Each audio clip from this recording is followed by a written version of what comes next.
Hi guys and welcome to episode 34, A Beat to the Punch. I'm joined on the line with Breandan Galolly. Breandan, welcome back. You've had a decent break away for the pod. Is that you back refreshed?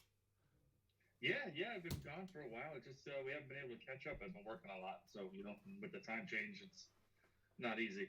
Yeah man, and I'm actually back working now, and I'm telling you, try to find the space for these pods in between talking to my wife and having a couple of bottles of Buckfast midweek, and fucking there's not enough hours in the day. Yeah, and you got Europa League on Thursdays. A busy time. I fucking know, man. I know, and I'm actually. My wife's got a Christmas night out tomorrow, and Celtic are playing tomorrow, so I think I'll have a few drinks for that. And I'm working with my younger brother, who's a Rangers fan, and Rangers have got a big game tomorrow, so hopefully they get beat, and then I can go into work and absolutely torture him on the Friday. That'll probably get over my hangover. You know what I mean? That would be feeling good if they lose and you guys win. Yeah, well, I mean, it would be like the weekend all over again. You know what I mean? He didn't even come into his working Monday the weekend. Man, that's no way to take a loss. No, man, it cost me a day's wage, man. Well, there's only one place to start, and that was the Jihad in Riyadh. Um, Andy Ruiz losing his titles to Anthony Joshua. No, it was a fantastic win for Anthony Joshua.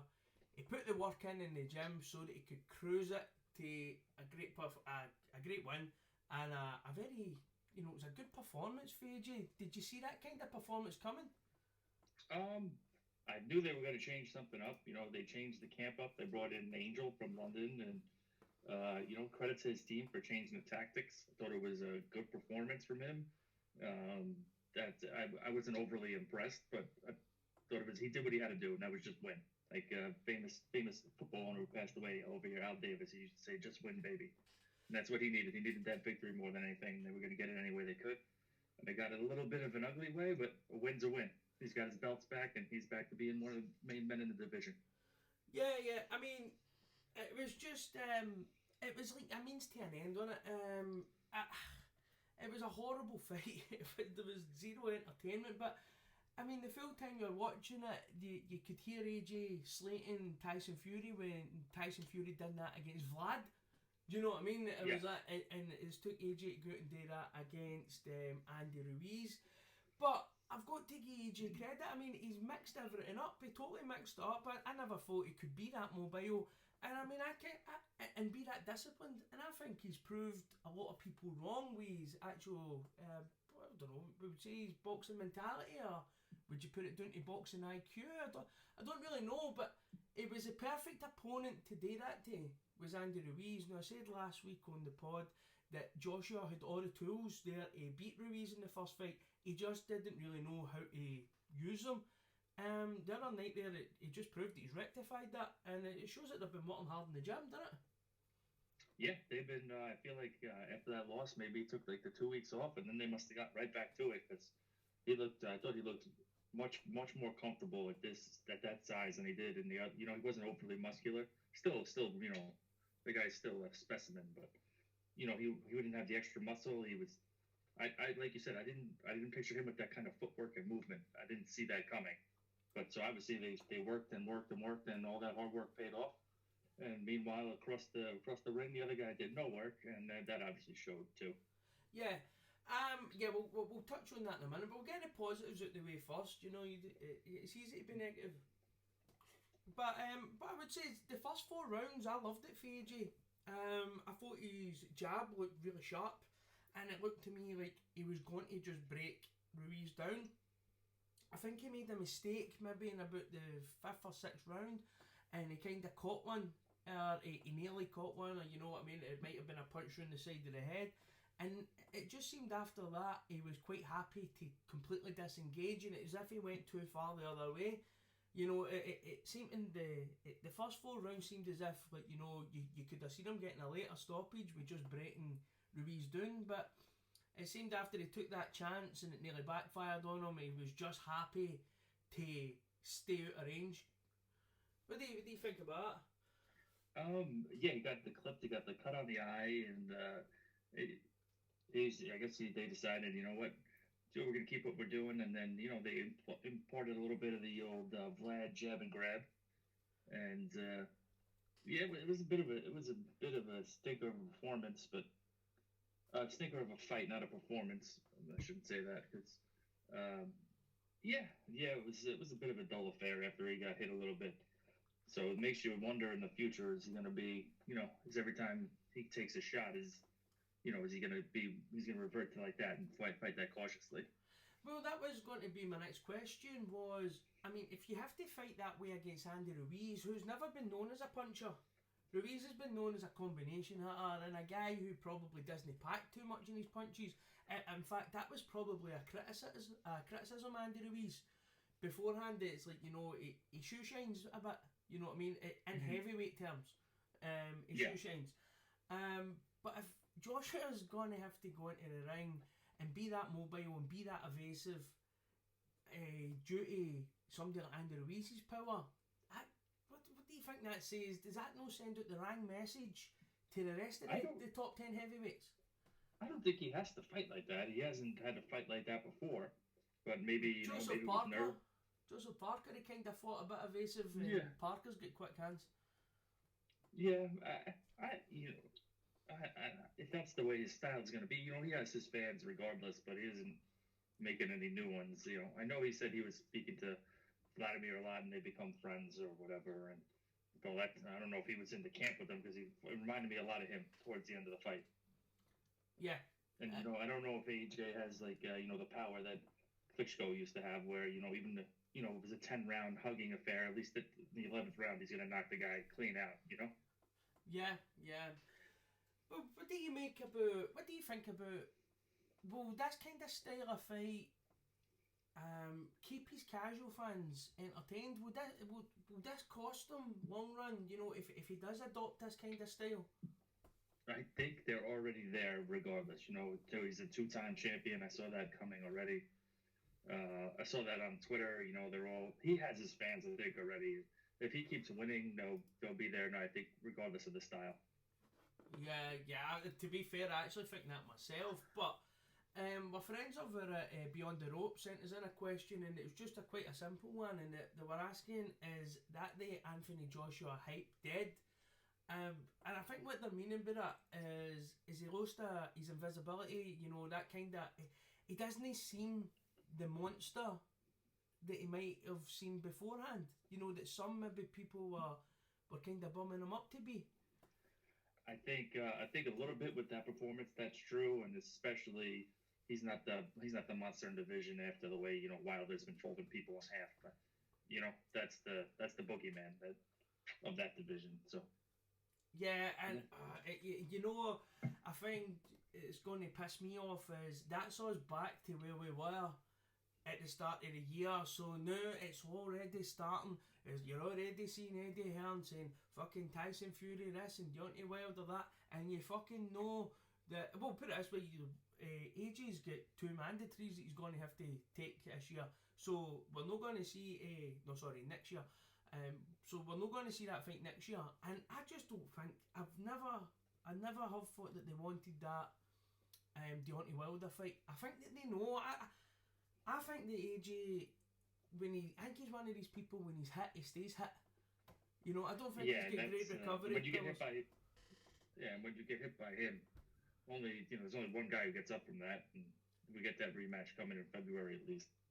Yeah, and I mean, and Wilder seems to be kind of improving all the time, and I mean, I say that while I'm getting flashbacks of some of his fucking antics against Ortiz, but it seems like he's actually more confident in his style rather than just be so wild. He fucking, I don't know. I think he's getting a little bit better at like measuring a distance. You don't see as many of those haymaker windmills that you used to see, if you remember. When he used to just kind of look like a Saturday night street fight. I know that we're getting off on a tangent here, right? But it is seeing you actually think about that Ortiz fight.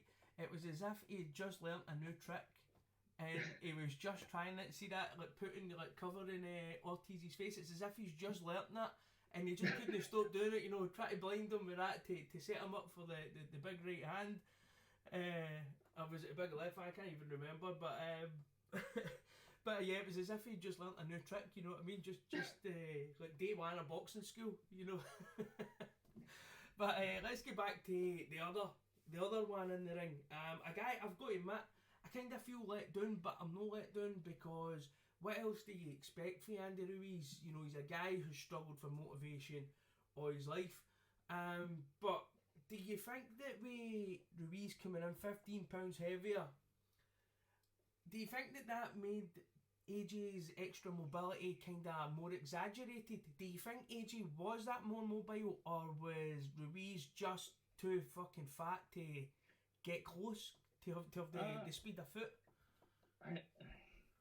I want to say they worked on that. They've been working on AJ's game plan for like 5 months. So I'm going to say it's played a minimal factor. That guy just came in like Paulie said, like a tub of shit. You know? I mean, like I like the Andy Ruis story. I don't mind Andy Ruis the guy, but what happens now is he becomes inconsequential. Yeah, he's a footnote. I mean, when you come into the ring and start saying like after the fight about talking about a trilogy. Yeah, no, that's not happening. Yeah, and I mean, this guy's got to start from the bottom and come back up. You know, if you ask me, he's conned a lot of people with coming in and admitting it. Now, I've got to say right now that if Andy Ruis came in his best shape, I don't think the result would have been any different. I think that is how AJ was going to beat him in a 22-foot ring and be mobile and dictate range. Don't let him inside. See if you keep that wee guy on the outside, he's not going to be able to touch you. And I think AJ, like, just as I said, it was a perfect game plan. It was such an obvious game plan. I can't believe that it took them 5 months to go away and fucking have to train up for it, because it's something that he should have been able to do in that first fight. But as that's, you know what I mean, that's for another day. Yeah, I mean, I like Andy Ruis. I know, but he wasn't supposed to win the first fight, and you don't want to judge what a guy puts on the internet, but you could tell he wasn't into it. And then to come out after and say no excuses, but then you give like the two worst excuses you can give is I was out of shape and I didn't train hard enough. But see, the thing is, he was putting up pictures of himself. They obviously must have been old pictures for years ago saying that he'd slimmed right down for this fight. He must have been doing that while he was fucking sitting there knowing that he was like a stone heavier. Yeah, and it gave me like, he kind of like threw some shade at the team. Like, what's, Manny Robles supposed to do? He's got other fighters. He probably has another job. The guy's in that big a name trainer. So he's going to go to your house that's probably far away from his and drag you by the ear. I mean, what happened to that training camp you were supposed to have in Mexico starting in, the end of August? I don't feel calm, but I feel like the guy wasted my time a little bit. Yeah. And like you said, now he's got to start from the bottom. Al doesn't really have any. But is they going to give him like a Kownacki fight? Yeah, well, I would like that. I would like that fight, to be fair. But I mean, a fat fuck fight. Yeah, man. It's fucking. They could put that on in Japan, man, on a sumo undercard. No, they could put it out in Poland. They could have it over in Brooklyn with all Kownacki's Polish fans. Oh, the Polacks, yeah, man.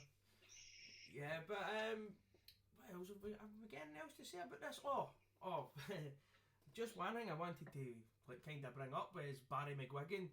I mean, right after the fight, AJ came out and started spitting a couple of rhymes in the ring. You know what I mean? And and I was saying to myself, this is premeditated.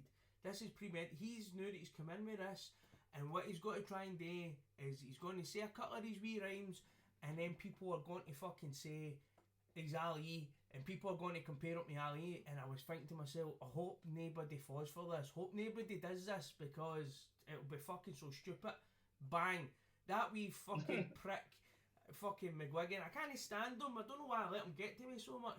But that Barry McGuigan, fuck you. I don't. We didn't get him here, and I don't fucking want to listen to a word that crook has to say either. Well, in the Daily, fucking scumbag. In the Daily Mail, all papers as well, in that fucking rag. And I mean, he's saying that when he was watching him, it was like watching Ali, and it brought it back to him with watching the great guy. And I said, so yeah, you fucking Andy Ruiz is no Joe fucking Frazier, you know? Yeah, well, that's what I was going to say. So does that make Andy Ruiz Sonny Liston? I mean, so who is it? Who are you comparing Andy Ruiz to? If you're comparing if you're going to say that he reminded you of Ali, surely fuck you've got to back that up. What Ali? Who was Ali fighting? You know what I mean? Ali was doing it against fucking the best. Not doing it against a guy that he should never have lost to in the first place. You know what I mean? Yeah, exactly. This wasn't the fucking, the Frazier rematch. Wasn't the fucking, wasn't a Rumble in the Jungle. None of that shit. Yeah, It was the Jihad and Riyadh, and it was a win over a guy that came in to get beat. Yeah, and I mean, I know that I've been fucking quite angry about the full Ruis thing, but as I says to somebody today, if I had £15 million in the bank, I wouldn't go to my work. You know what I mean? I would find it hard to get up and go to work. So I mean, he's that's the kind of guy you'll see who would be fucking broken. He'll be. There's no more big money fights coming down the line for you. He's complaining he was broke before the fight. I think that's why Arum got rid of him. He was coming in fights like that. The guy's was supposed to be put on TV and HBO, and he looks like a bag of shit. Yeah, that's a hard sell. It's a boxing's, as my friend Tommy Allen would say, you don't play boxing. Yeah. You gotta live that life, and he's.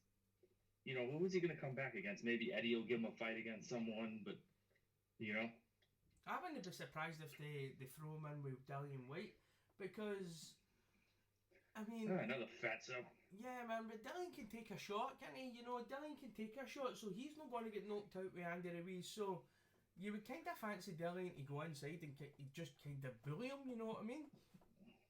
Yeah, I don't know. Do you put him back? I don't know if Eddie's wants to be in the Andy Ruiz business anymore. Fucking almost killed him last time. So and they have plenty of guys to in-house to match Dillian with. Yeah. Well, let's move on to another fight. It was on the undercard. This was probably the fight of the night. To be fair, I really enjoyed this. It was Michael Hunter against Povetkin. Right from the start. Right from the very start, I knew I was going to love this fight because Michael Hunter came into the ring. Did you hear this? Did you hear his entrance? It was the speech for the Charlie Chaplin film, The Dictator. No, I did not. I didn't. Right. Well, if you've ever going to listen to a speech, so it's all fucking. It's all about the people want to be free. People have got rights, and all this kind of stuff, and I was like, oh my god, man, they've gone to fucking just execute him as soon as he walks out the ring. Do you know what I mean? I was like, that was ballsy. The only guy on the card all night that tried to make a political statement, man, I was like, fucking good on you. Good on you, my god. But, what did you think of this fight? Because when you went on Twitter and when you listened to the commentary on TV kind of had Povetkin on it. When I went on Twitter, a lot of people had Hunter, but I've heard a few guys on other podcasts had Povetkin. How did you see this one? Because it seems to be scores are all over the place. I didn't really. I'm gonna have to go back and watch it again, and didn't really score. But I really enjoyed it. I thought that both two guys went for it, especially since I thought Povetkin was after we saw him together in the summer fight Hugh Fury. I was like, I don't know if I want to see either of these guys ever again. But coming off this fight, you could tell who made that one a stinker. But I had no problem with the draw. I thought, if those guys want to do it again, I'm glad they watch it again as well. Yeah, man, I was very impressed with Hunter. I thought he looked the technically better boxer. He was doing the more flashier things, but he started taking these crazy risks. And one thing about Povetkin is he's clever with those little check hooks and these wee punches up close. And he's very. And I thought if maybe Hunter was a wee bit more cautious, I would say. Maybe if he was a wee bit more cautious, he could have probably won that fight, a bit wide. Even he could have probably won that, but I thought he was willing to put himself in trouble, and I think that's what made it a great fight. Yeah, it was, like you said, fight of the night. I thought both guys fought well. Maybe I could see leaning towards Hunter. I could see a draw. I could see leaning towards Povetkin. One of the ones where don't really have a problem with the scoring for a change. Yeah, man, that was quite refreshing, to be honest, because the way things have been going, I could have seen it going like 11 rounds to Povetkin. Yeah. Just on this as well, we're talking about this. I mean, I had family in, so I was only kind of watching this. You know, I was more watching this than what I was watching the Dillian Whyte fight. You know, more concentrating this, but I was being distracted. But fuck me, I was watching the DAZN feed and Sergio Mora was fucking horrendous. I heard Sky were just every bit as bad, but that DAZN feed was I couldn't watch that every week. That was really annoying. I said a few months ago when you guys had asked me how's it going, I was like, it's not great, but give them a chance, I give them guys some time, and it fucking sucks. It just sucks. These like, when did Sergio Mora become an expert? Well, and Brian Kenny, go back to baseball where you belong. I can't do it. It's shit, man. I'd rather flip on. I'm not fluent in Spanish, and I'd rather listen to the guys. I can pick up a word here and there. I'd rather listen to that. Well, I'm sitting here telling you that I was watching it with one eye because there was people in the house and people are talking. All they do is talk over the action. I criticise Sky for this because if you watch any old fights, you might have 15 to 20 seconds no talking. You don't really get that anymore. But I thought Sky were bad, but DAZN are ridiculous, and it's like they don't talk about anything that's happening in the ring at the time. What will happen is somebody will land a punch, 30 seconds later they'll still be debating that punch while there's still action going on in the ring that's not been called. It was fucking bizarre. It's shit. That's the way it's been going recently. It's tough. It's just tough to watch. Yeah, I mean the ESPN crew is. Tim Bradley has his moments where you're like, what the fuck is this guy talking about? And I feel like sometimes Andre Ward has an agenda, but at least you got Joe Tessitore, who's he's been doing fights since Friday Night Fights since I can remember, and he knows how to call the action in a fight. But these Brian Kenny, the Moro with his fucking retard opinions, it's just I don't want anything to do with it. And hopefully they fire him and they can get some real boxing people in there. I was listening to the Asylum podcast and Andy had put him on for a Bellew a week because he says something about he'd scored a fight a unanimous decision. No, a split decision. Sorry, he'd scored a fight. Yeah, very good, mate. Oh, Jesus. But on that, also on the card. Oh, sorry. Let's finish up with this one. Dillian Whyte has said today that he wants Povetkin for March. That kind of means that this rematch will only be happening for Michael Hunter. So where do you see him going next? I got no problem with that fight. I actually think I thought him or Hunter would be an opponent for him. Hopefully, I know he was wrongfully accused and crying for himself, and but there's no excuse. This came in the way he came into shape either. Even if maybe he should have been in the gym working. Yeah, well, he said that he was. Yeah, working on what? Working on eating cheeseburgers while everyone else was working out. I think he meant he was in gyms, and gyms will be like a wee burger shop fucking somewhere in London. I don't know. I go to that's like me going to the gym and just I can go to the gym too. I haven't gotten any skinnier either. Yeah, no, man, I got no problem with Povetkin's a matchup. Hunter's a good matchup. I don't think they're going. Who else they have? Usyk. Yeah, well, that's what's going to say. I think that Hunter Usyk at heavyweight could be decent. I don't know. I thought he beat him. At cruiser, but I don't know. I'm okay with Dillian Whyte fighting anyone next. I know he wants the Wilder fight or the Fury fight, but see how long that takes. Yeah, man, it's fuck. I tell you what, you'll be lucky. You'll be looking at another 18 months easily for that. I would say probably about just under a year and a half before we'll see that. I don't think you'll see it next year. Yeah, well, who knows? It all depends who wins and all that shit too. And do you know what? If Dillian Whyte actually takes on Povetkin, there's a fucking good chance he'll lose that mandatory because I know that Povetkin maybe not. Because I think he's a bit cleaner now than what he once was, but the way Dillian Whyte takes shots, that kind of boxing style's got a shelf life. You know what I mean? He gets fucking caught far too often.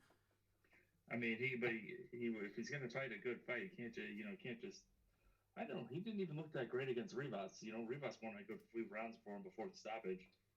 I don't know. He needs to get in work with better fucking guys. That's the only way he's gonna get better. Yeah. Just can't just have. I think Povetkin or Hunter is a fine fight for him to take next.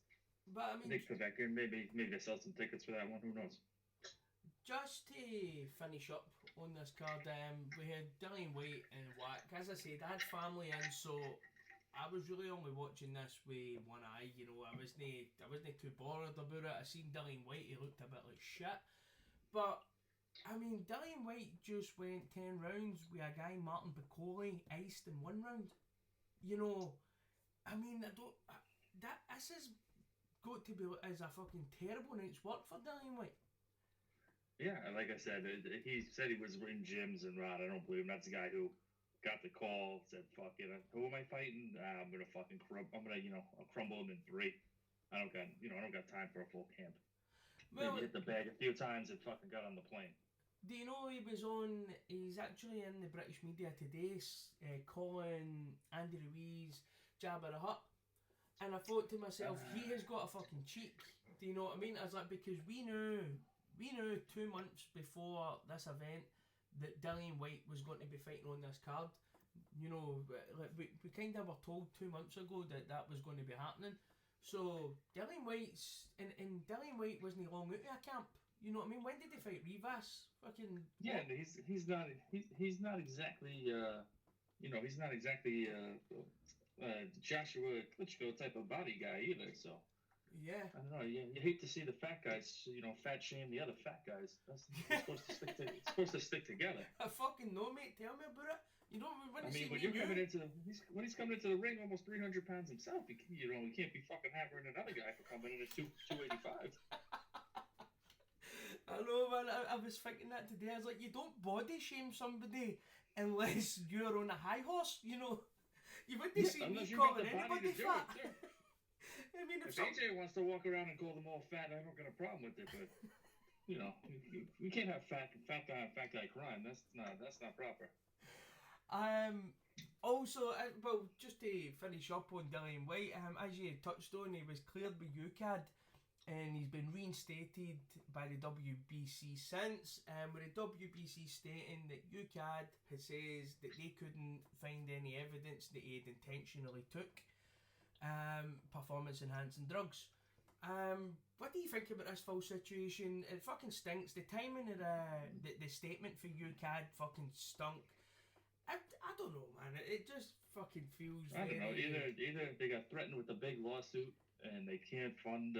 I don't know too much about UCAD, but everything I hear is they don't have enough money to do proper testing.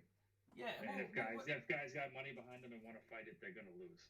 Yeah, well, that's the thing, because I think Fury and that tried to do it, and I mean that's kind of what happened with Fury and that. They just tied them up in litigation, and Fury's got more money than UCAD.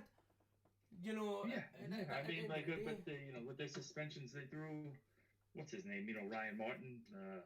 Would they give him like 4 years? It's like, hey, the punishments don't line up. He's like, fuck it. Why would he even dispute? He's like, I don't gotta fight there. I'm from fucking Tennessee. Yeah, and I mean, they gave him 4 years. They gave Molina. He got a big ban as well. And I mean, these are opponents, so they don't got them. I even heard the promoter's not forking over money. They're like, fuck it, we'll get you a fight over here. Don't even worry about it. But I mean, it was funny because we even heard Eddie Hearn sticking up for Molina, saying that it was such and such a go at Faye, and I mean, this was a terrible decision. But it's mad that this injustice can be done to Eric Molina, who's got nobody behind him, but Dillian Whyte can kind of get out of it. But you know what? The system's there to be played. He's not the only one. Say it all the time. I mean, you can't hold Dillian Whyte or anybody to any higher standards because the full sport is fucking rife with this kind of stuff. Yeah, it's filthy. It's a filthy, dirty cesspool, and everyone's swimming around. I don't expect everyone gives Eddie Hearn is giving Hearn shit, but you know what? He's the fucking promoter. What does he care about drug tests? And he shouldn't give a shit. He's about making money for him and his fucking fighters, and none of these guys in the end really care. Yeah, it's just something for us to be outraged about. So I'm on the line of I'm almost stopping caring. Yeah, let them all fucking juice up. Who cares? What do you make Tony Bellew, who was in Saudi Arabia a week or two, and already wants stoning a journalist. He wants Thomas Hauser stoned to death, pretty much, for reporting the news and doing his job. Tony, the walking contradiction, man. That guy can't figure it out. I don't know. He was in Saudi Arabia, where they're not a big fan of human rights, and I guess Tony's doesn't seem to be a big fan of human rights. He's always wanting to kill, accused pedophiles, accused thieves. Didn't he want to cut their hands off? Yeah. Maybe he'll find a new home over there. He'll fit right in. And he always says that he thinks that drug cheats should be banned for life. And then there's defending Dillian White, who has already served a PED ban. So what does it matter to Tony about? But let's strip this right back. Thomas Hauser didn't do anything wrong. Thomas Hauser reported that Dillian White had failed a drug test. He did fail a drug test. And he did fail a drug test. And I think Hauser also reported that they didn't tell Rivas. And they didn't tell Rivas. So really what Tony Bellew's saying is, a reporter should not be reporting the facts. Their nose will be out of joint because of the way how cuddly and how friendly all the boxing media are. When you've got a guy like Hauser who's kind of bigger than all these, he's not a reporter. He's not he's not from boxing scene. He's not looking to get a quote. He doesn't give a shit. He's like an investigative journalist. Yeah, and award-winning investigative journalist at that. The guy who won every award goes. He doesn't give a fuck. He doesn't give a fuck about getting an interview with Dillian White or Tony. Tony the fucking.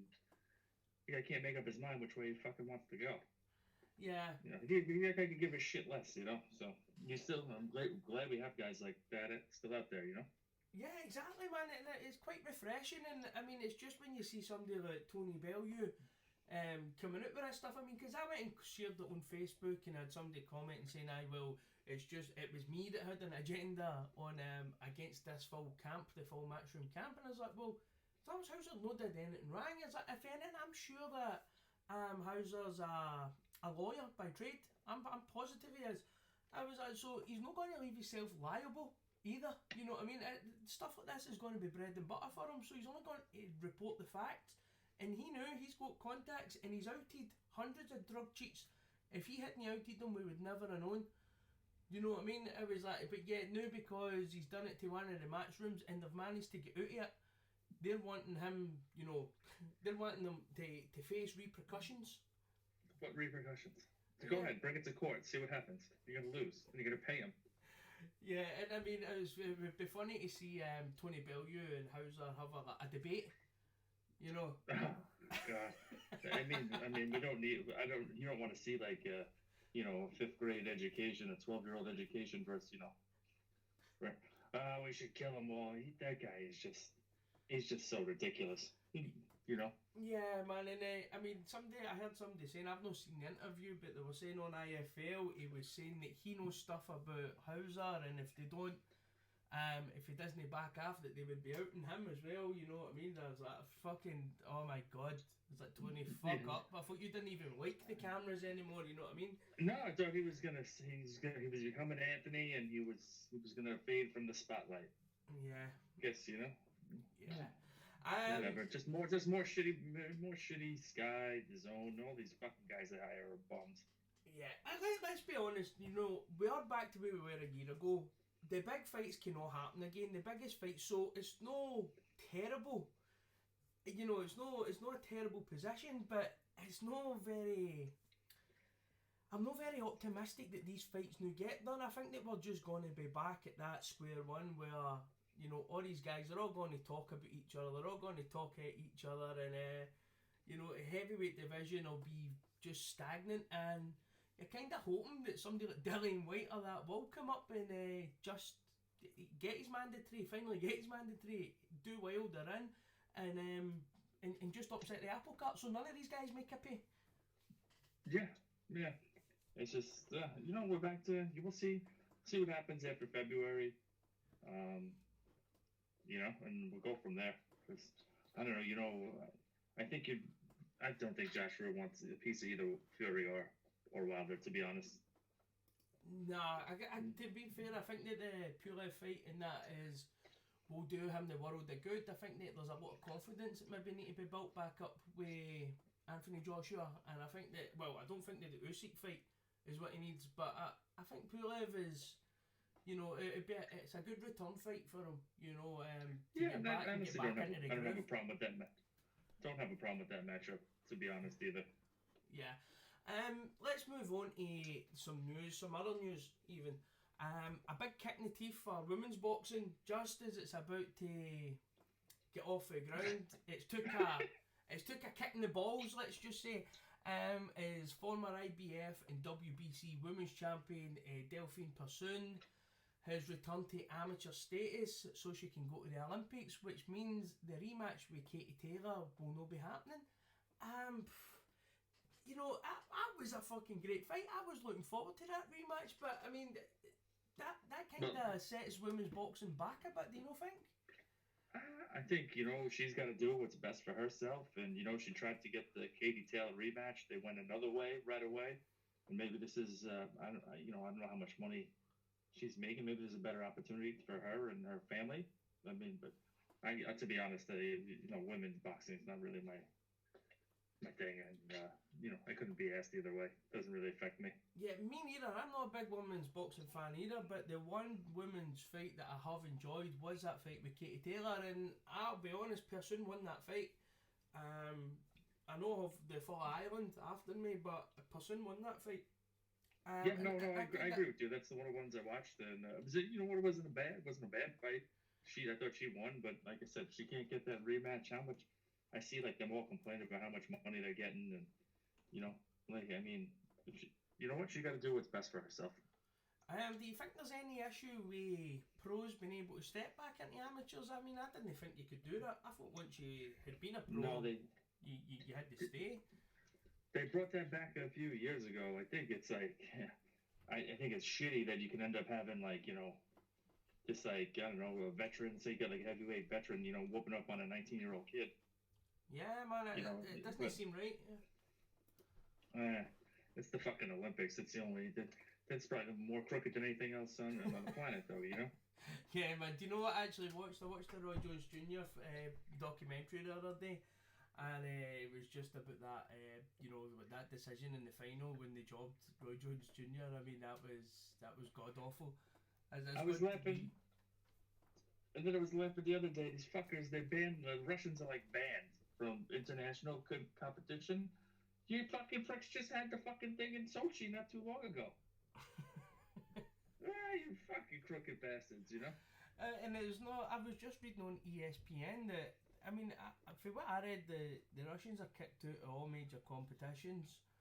But but there's also Russian boxers now saying that they're going to boycott the Olympics, and I'm sitting saying, well, you've not got a choice if you're already banned.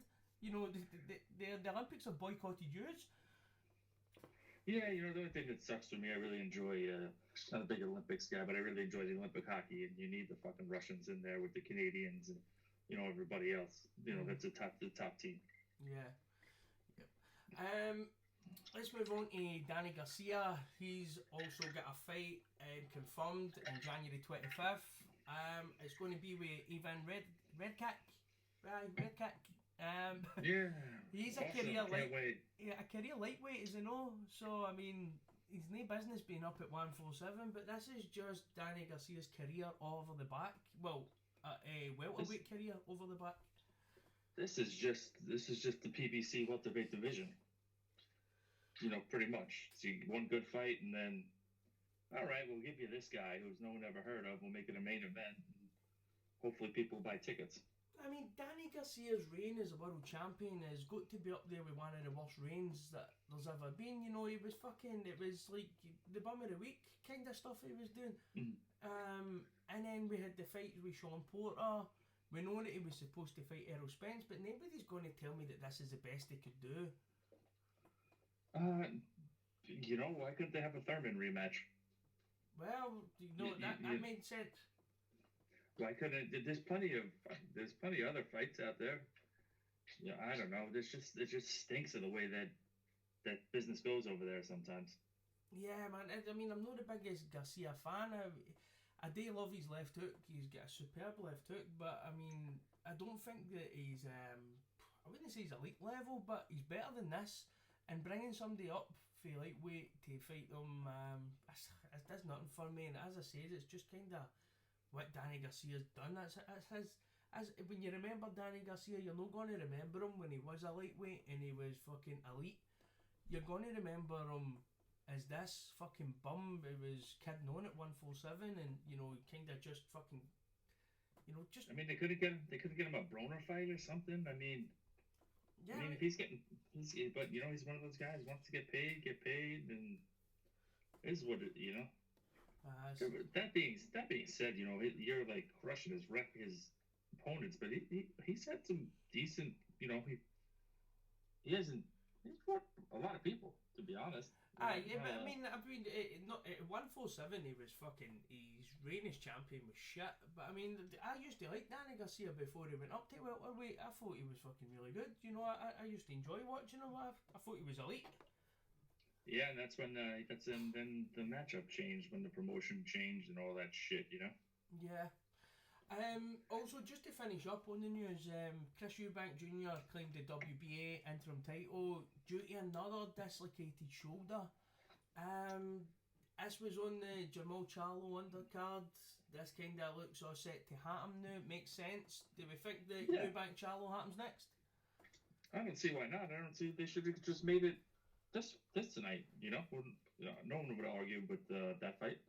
I did enjoy that Eubank. They said, "What do you think of the win?" He's like, "You can call it if you win if you want, but there's nothing I can take away from this. I barely threw 4 punches." So, you know, it's nice to see a guy not exactly. He's nothing to celebrate. He's ready for the next one. I guess that kind of feels like a wasted camp too. You don't get any rounds in. You don't get.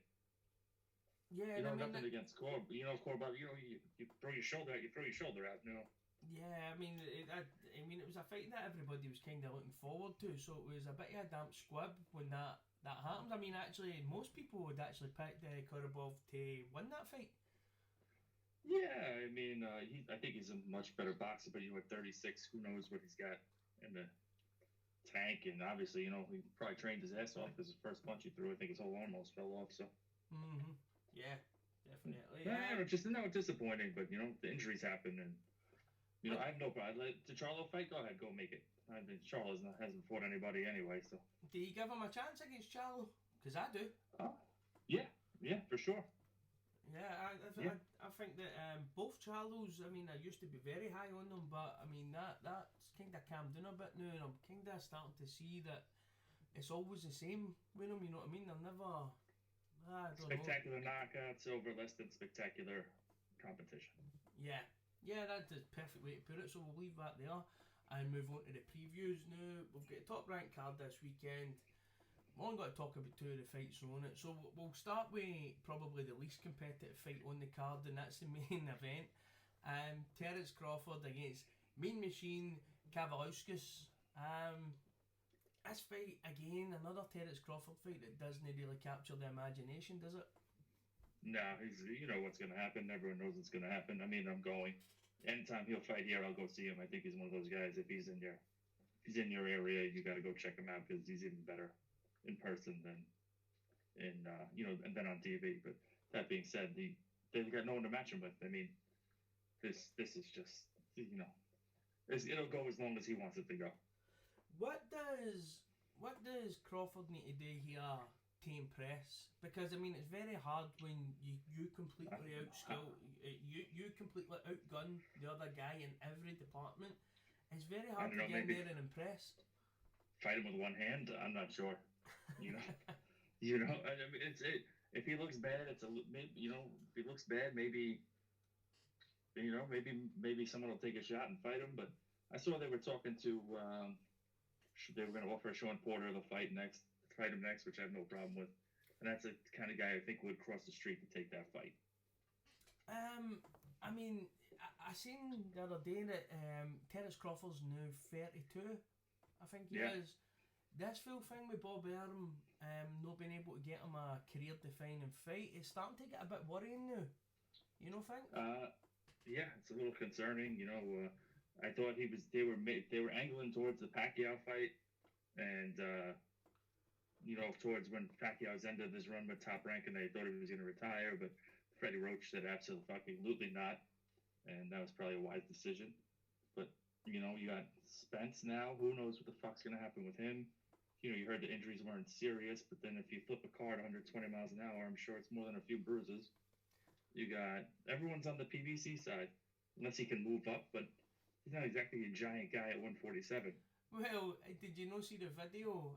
Crawford, well, I hope he was joking, but he was saying after this fight that he's going up to 160. But he wants a crack at Canelo. Oh, fuck. I mean, fuck it. You want the money, I mean, but you know. Well, but then he's going to find the same problem anyway, because I mean, he's got another 5-year deal with ESPN. Are they going to let him go to the zone to fight Canelo? Nah. No. But you know, he's you want to see someone of his caliber inside the ring with him. You know, I don't know, maybe. I think he's one of the best pound for pound. It's a frustrating situation to see a guy, you know, guys being hamstrung by promoters. It sucks. Yeah, it really does. And I mean, this crash with Errol Spence Jr. couldn't have really came at a worse time, because I mean, even Bob Arum, who was starting to warm up to the idea of working with Al Heyman, you could tell that apparently the two of them had been in communication, and they thought it was going to happen next year. I think with that crash happening, you can wave that goodbye. That's not happening, because as you say, we don't actually know the damage that's been done to Errol Spence. I mean, I know that they say he walked away with scratches and that, but I mean, as you said, you can't flip a car that many times, be thrown from it, and there's not going to be damage. I mean, there could be like muscle damage, tendon damage. You know, it could fucking his back could be away. You know, you don't know. They said he's fine, but you know, fine for like maybe me or you get in a car accident. You're fine to walk around and go to the store, maybe, but you might not be fine for, you know, the highest level of prize fighting. Yeah, man, and I mean these camps that these guys do, I mean they take years off your life. You know what I mean? These fucking 10 and 13 week camps. I mean, they're intense. Yeah. So what's your prediction for this Terence Crawford fight? I don't know. Inside 5. Yeah, I was going to say 4th round KO. Yeah, I was going to say, you know, get your beer before the fight starts, because it's going to probably be over by the time it's finished. Yeah. As I said, you just feel for Terence Crawford now. You know what I mean? It's just getting on too long, and there's actually a chance that we might have actually missed the best of him. You know, you know what? I think if he can get that Porter fight early, you know, in the first quarter, and then we can go from there. I think I have no problem with that fight. I think it's a fight he wins fairly easily, but at least it's starting to be like a big name, or a bigger name for him. Yeah, and I mean, Porter's coming off a fantastic performance against Errol Spence. You know, I mean, that was a good so it would be fight. a good measuring stick. Yeah, absolutely. And just to finish up tonight, this is a big fight. I know I'm looking forward to it. You must be buzzing for this, because it's your man Teofimo Lopez is taking on Richard Commey. This young guy is coming up here. This is one of the moments where he's fighting a legit world champion. This is a real coming of age fight for him, isn't it? Yeah, it's my guy. I actually just ordered a sweatshirt the other day. It was $65, so I'm on board. I'm on the Teofimo Express. Yeah, it's a big fight for him. He's a guy I like a lot, especially after his last performance, which I thought was dominant and excellent. He wasn't happy, so they got to go back to the drawing board, back to the gym right away. You know, pretty much the polar opposite of Andy Ruiz. And you know, I'm looking forward. I'm gonna lean towards him winning. Yeah, I mean, he's shouting that he's going to have this finished by the halfway mark. He's shouting 6th round. Good, man. I love the. You know, it's nice to have some brashness, cockiness once in a while. But you know, Commey. I don't think Commey's a guy that's, you know. I'm sure they're not overlooking him whatsoever. Yeah. I've got a funny feeling that that's off talk. No, as we were just about to say, I mean, I love these fights when we have young guys new coming of age fights, and as I said, this is a legit world champion. I mean, Commey isn't any mug. I mean, Teofimo Lopez is getting in there, and he's gained up not just a size difference, he's gained up a lot in experience as well. Do you think there's a danger that this backfires in Uncle Bob Arum? I don't know if it'll backfire if he loses. You know, he's still a young guy, and back to the drawing board. You're going for a world title fight in your first 15 fights, which seems to be the way everyone wants to do it these days. Everyone wants to have a title right away, but it could go badly, but I don't think it will. Well, do you know what? He's in with a big, tough puncher. We'll see. When we're seeing Devin Haney get a world title through email, and we're seeing Shakur Stevens and all that, Teofimo Lopez will be the most legit out of them all if he can pull this off against Commey. Do you know what I mean? He will be like the most legit, and if he goes in there and he beats Commey convincingly, I can see him chasing down that Lomachenko fight. I know he's already spoke about it, but I think that that's an in-house fight for Bob Arum as well. It's easy enough to make, and if you can beat off Loma, there's no fucking real damage done, Yeah. Because everybody. That's the fight. He's got both guys, right? So in-house, it's it's easy fight to make no matter who wins. They're both big. How big is Commey? He's like 5'10", right? He's a big dude. I think both of them are. No, it's about 5'8". They're both pretty big guys. Yeah, I think the two of them are the same height, but there's a big reach. It's like 6 inches in reach difference. I think Lopez really has a speed advantage. Yeah. Every time I see him, he's very fast and crisp. Also, he's a wider guy. I don't know how much longer he has at lightweight, considering he's a young guy growing, and he's like a thick lightweight already. So it's a fight in the night. It is really the fight that everybody's been dying to see. So, what's your predictions for it? I'm gonna go with Lopez decision. I'm gonna go points. I don't think we're gonna get a knockout either way. Yeah, I'm the same. I think it's going to be Teofimo's going to get this on the cards. I think that there will be a point maybe towards the later rounds where he might find it a bit tough going. I think that Commey will maybe come on a bit stronger the second half of the fight, but I think he'll get enough he'll do enough to get the decision on the cards. Yeah, it's certainly one to look forward to, and it's a big fight for Commey too, because you figure he wins, he gets the Lomachenko fight. That's a big money fight, and he's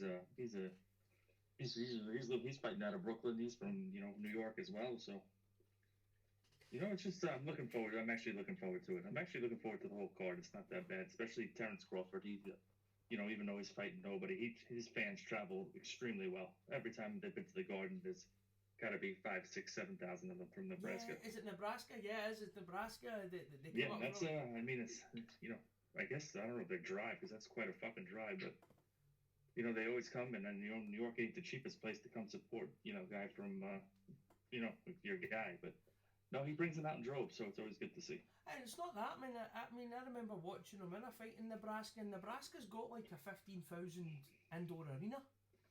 Yeah, they have the college, their college basketball team arena. No, he packs them in there too.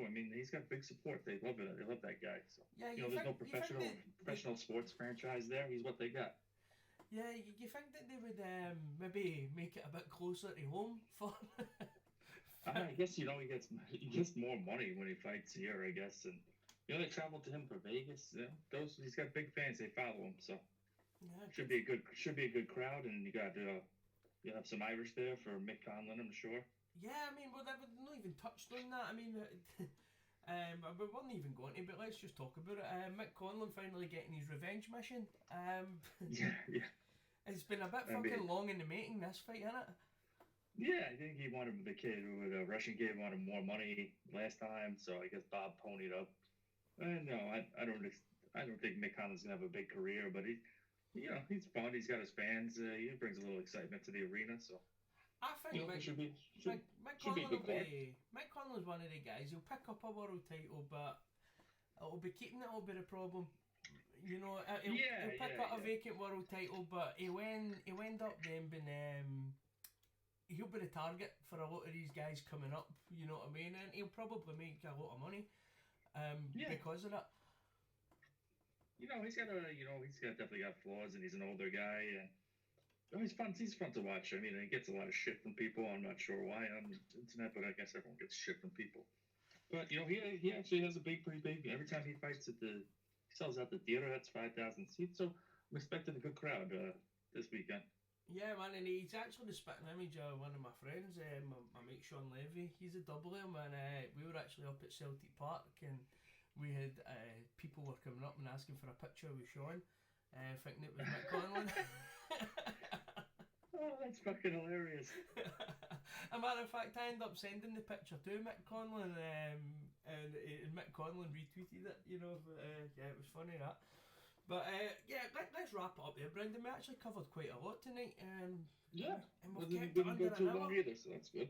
Yeah, kept it under the hour mark, so that was quite good. So yeah, so thanks for coming on anyway, mate. I really appreciate it. No, I always enjoy it. Hopefully we'll be able to, we get all the three of us to do it more regularly together. Yeah, man.